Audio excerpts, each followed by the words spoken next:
बिस्मिल्लाहिर्रहमानिर्रहीम। आज की वीडियो है बनाना स्ट्रिंग्स पर। देखने में छोटे छोटे से बनाना लगते हैं ये प्लांट, और इसकी रेड बैकड्रॉप है बहुत ही खूबसूरती के साथ।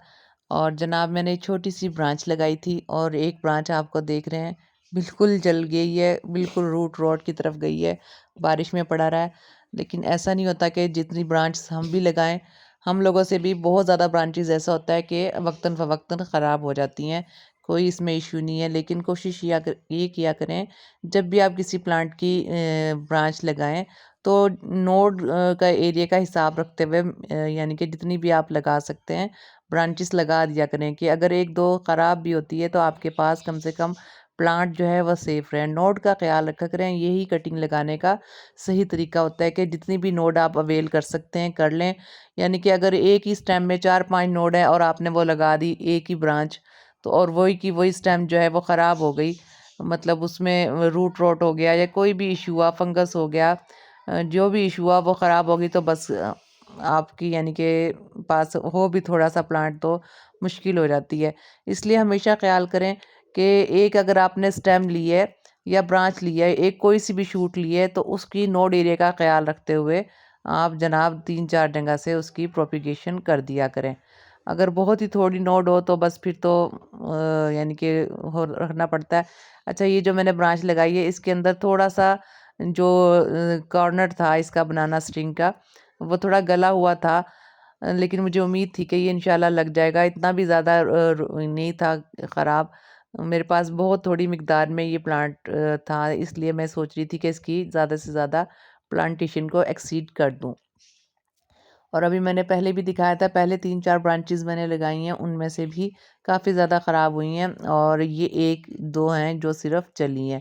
बहरहाल इसको मैं दिखाऊं, ये बहुत अच्छी सी भी चल गई हैं। अभी मैं मज़ीद दिखाती भी हूँ कि इनकी क्या निशानी है, कि ये सही अपनी रूट को अच्छे तरीके से सरवाइव करने में कामयाब हुई या नहीं। बहरहाल ये भी मैं नोट का ख्याल रखते हुए एक और छोटी सी ब्रांच में इसकी और लगा दूँगी, ताकि जो मेरी रूट्स ना पकड़ सकें, जो वाली मेरी शूट्स हैं इसकी बनाना स्टिंग की, तो वो उनका उनकी कमी बेशी जो है पूरी हो जाए। कम से कम मेरे पास 3-4 स्टेम्स हो जाएँ और ये जो प्लांट है बनाना स्टिंग्स का वो ग्रो हो जाए। अच्छा, तो ये सब बातें थी कटिंग लगाने की ख़ास। और इसके अलावा जो बनाना स्टिंग है ये लीव से भी बहुत अच्छे से प्रोपिगेट हो सकता है। लीव से प्रोपिगेट होने के लिए अभी मैंने चंद लीव्स डाली थी, लेकिन मेरी किसी भी जो लीव में अभी प्रोपिगेशन नहीं हुई। एक्चुअली प्रोपिगेशन का टाइम जो है मोस्टली ठंड का टाइम होता है। अब जो है गर्मी का अच्छा खासा टाइम हो गया, धूप भी ठीक पड़ती है।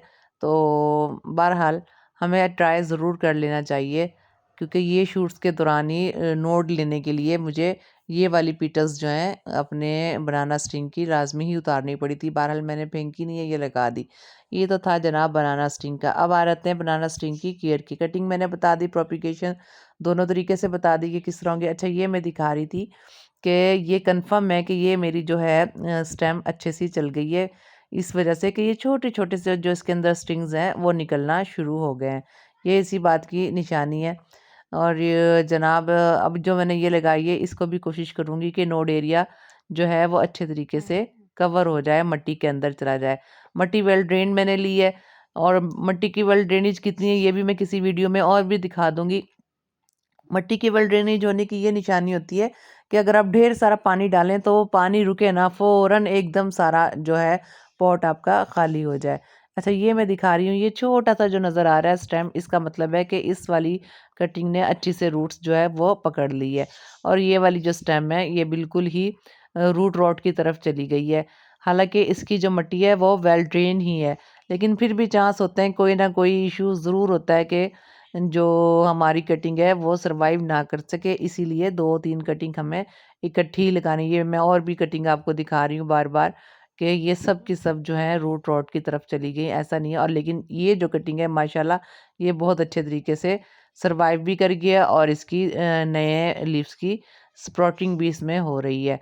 अच्छा, ये जो है इसके अंदर से मैं नोड अगर नहीं नज़र आ रही, मैंने बिल्कुल एंड से ही स्टेम ली है, तो नोड को जनाब हम निकालने के लिए इसकी लीव को हटा देंगे, और ये जो लीव है इसी में प्रोपिगेट करने के लिए रख देंगे।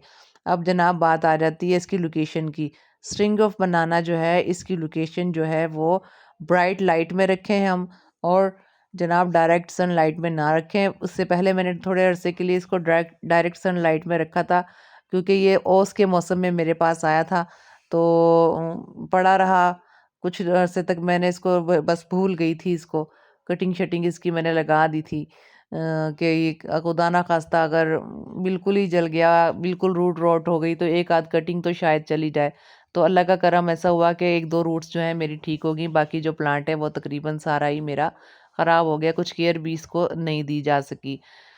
अच्छा, एक तो इसको पॉली हाउस में रखना था, ये इसके अंदर मिस्टेक हुई है, वो नहीं मैंने रखी, क्योंकि ओस के बहुत दिन थे, और फिर उसके बाद भी मैंने काफ़ी अरसे तक इसको नहीं देखा। आप जो लीव देख भी रहे हैं, इनमें से कुछ लीव्स जो हैं वो बर्न भी हो गई हैं, क्योंकि सर्दी का मौसम ख़त्म होने के बाद जो लोकेशन है वो बिल्कुल चेंज इसके लिए हो रही थी, और जनाब बेशक मार्च है लेकिन धूप बहुत ज़्यादा इसको लग रही थी। ये बात है, लोकेशन इसके लिए मैं बता रही थी कि यही होगी location, bright light, open area, direct sunlight ना हो, बस इतनी सी बात है इसकी लोकेशन की। ये सब चीज़ों का ख्याल रखें तो जनाब हमारा स्ट्रिंग ऑफ बनाना बहुत अच्छा सा चल जाएगा। जब मिट्टी ऊपर से फुल ड्राई हो जाए तभी हम इसको पानी दें, और इसके अलावा ज़्यादा पानी देने की ज़रूरत नहीं। और ये तकरीबन मैंने मुकम्मल तौर पे इसको ऑब्ज़र्व करके अपने पास रखने के बाद मैंने आपको बताया है, और इसी बुनियाद पर मैंने 2-3 स्टेम्स इसकी और भी लगा दिए ताकि ये प्रोपिगेशन हो जाए। इंशाल्लाह नेक्स्ट वीडियो में आप देखेंगे ये पॉट मेरा फुल जो है ये कवर कर चुका होगा स्ट्रिंग ऑफ बनाना से। बहुत शुक्रिया, अपना और अपने प्यारों का ख़्याल रखिएगा। अल्लाह हाफ़िज़।